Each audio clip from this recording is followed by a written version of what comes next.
You've been told your whole life that setbacks are failures. That delays mean you're off track. That confusion is proof you've lost your way. But what if everything you've been taught about struggle isn't just incomplete? It's a relic of an outdated operating system. What if the moment you labeled a setback was actually the universe sending you its clearest, most precise signal yet? A quantum signature encoded not in words, but in the very rhythm of your breath, the ache in your chest, the uncanny repetition of numbers, the dreams that won't let you go, the sudden fatigue that arrives without cause. This isn't punishment, it's fine-tuning. And if you're feeling disoriented, exhausted, or like you've been reset to zero, hear this with absolute clarity. You haven't been erased. You've been upgraded at the cellular level. Right now, something inside you is resisting the narrative of lack. Not because you're in denial, but because your mitochondria know better. These tiny powerhouses inside your cells don't just produce energy, they act as quantum sensors, picking up shifts in the electromagnetic field long before your conscious mind registers change. Maybe it's a job offer that vanished at the last second, a relationship that dissolved without explanation, a creative project that collapsed just before launch, a health diagnosis that shattered your sense of control.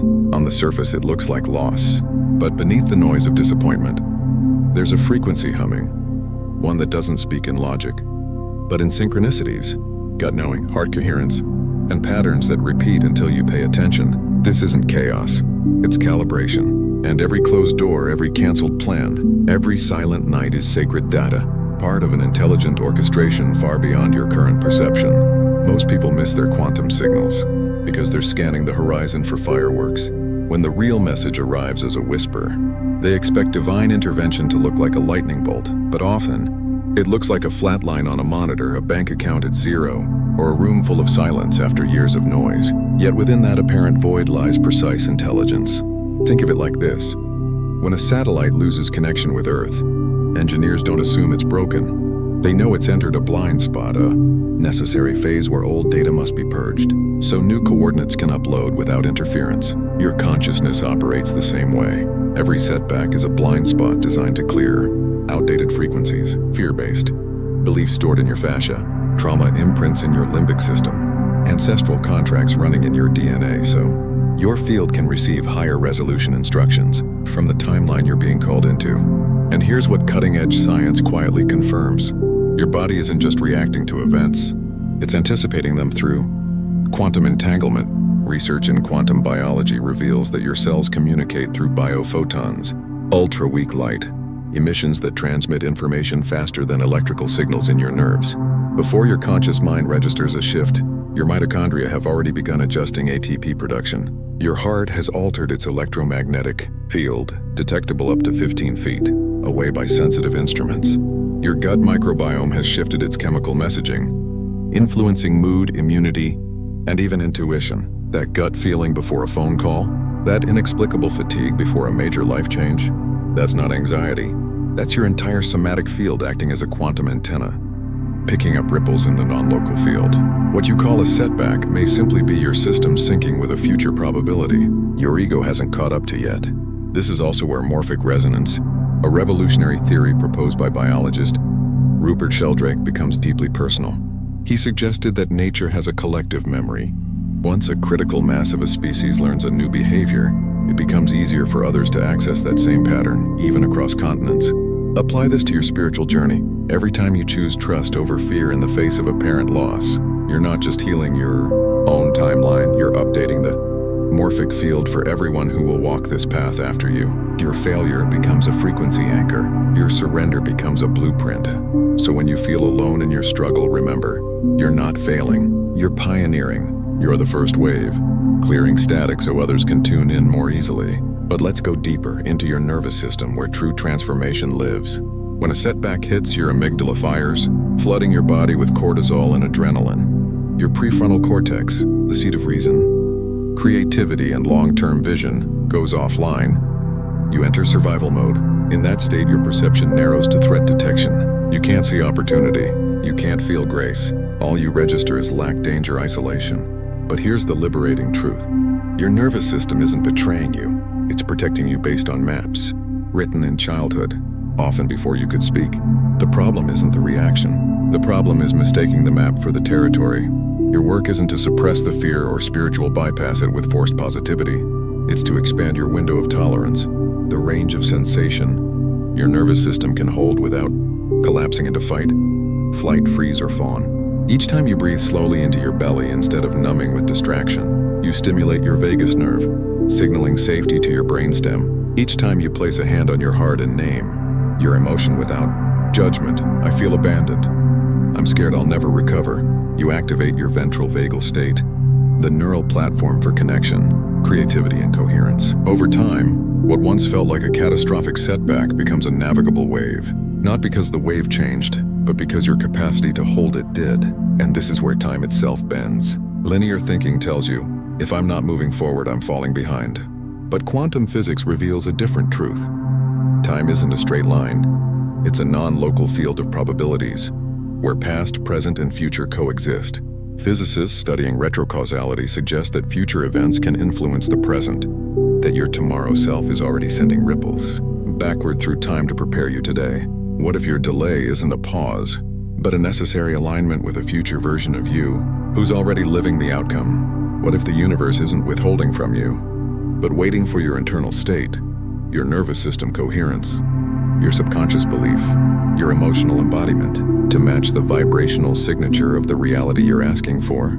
Consider this: a seed doesn't fail when it stays underground for weeks. It's gathering resources, building roots in darkness, responding to unseen signals in the soil, moisture levels, microbial activity, gravitational pull, even the sound vibrations of rain. If you judged it by surface standards, you'd call it dead. But beneath the dirt, a quiet revolution is underway. Your current season may look like dormancy, but energetically, you're assembling the exact biochemical, relational, and spiritual conditions required for your next bloom. The setback isn't the end of the story. It's the compost feeding the next cycle, breaking down old forms so new life can emerge. Now, let's talk about identity, because most setbacks trigger an even deeper crisis. Who am I if this doesn't work out? You tied your worth to the outcome, your role, the title, the relationship, the bank balance, the number of followers, and when it vanished, so did your sense of self. But here's the liberation hidden in the rubble. You were never your achievements.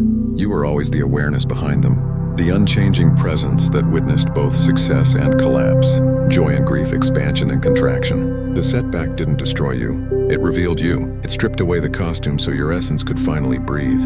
This is the gift of dissolution. When external validation disappears, you're forced to ask the only question that matters. Who am I without the mask? And in that raw, unfiltered space, something extraordinary happens.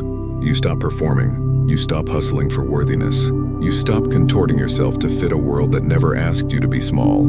Instead, you begin to listen to the quiet pulse beneath the noise, to the inner compass that doesn't rely on likes, comments, or external confirmation. That's where true sovereignty is born. Not in victory, but in the willingness to stand in the fire and say, even if nothing works out the way I planned, I am still whole. I am still enough. I am still home. And this wholeness is your quantum signal. Because the universe doesn't respond to your resume, your portfolio, or your past wins. It responds to your state of being, not what you've done, but how you're holding yourself in the doing. When you release the desperate need for the outcome to validate you, you enter a frequency of pure potential, where manifestation flows not from scarcity-driven striving, but from overflow. This is why some people seem to attract miracles effortlessly. They're not chasing results. They're anchored in identity. They know who they are, and that knowing broadcasts a signal so coherent, reality has no choice but to rearrange itself around it. So the next time you face what looks like a devastating setback, pause. Don't rush to fix it. Don't scroll for distraction. Place a hand on your heart and gently ask, what is this trying to teach me? What old belief is being exposed? What part of me needs to die so something truer can live? Honor the discomfort. Sit with the uncertainty. Let it crack you open, because within that fracture, light enters, and not just any light. The specific frequency your soul came here to broadcast. The one that says, I am not defined by my circumstances. I am the field in which they arise. This is also why authentic community matters more than ever. Not the kind that offers quick fixes or toxic positivity, but the kind that holds space for your unraveling without trying to stitch you back together too soon. Find even one person who understands that setbacks aren't detours, they're initiations. Share your truth. Let them witness your mess without trying to solve it, because consciousness evolves fastest in coherent fields. Alone, you're a spark. Together, you're a signal strong enough to shift the collective morphic field, making it easier for others to trust their own quantum signals. But above all, stop measuring progress by external metrics. Your worth isn't tied to productivity, visibility, speed, or social proof.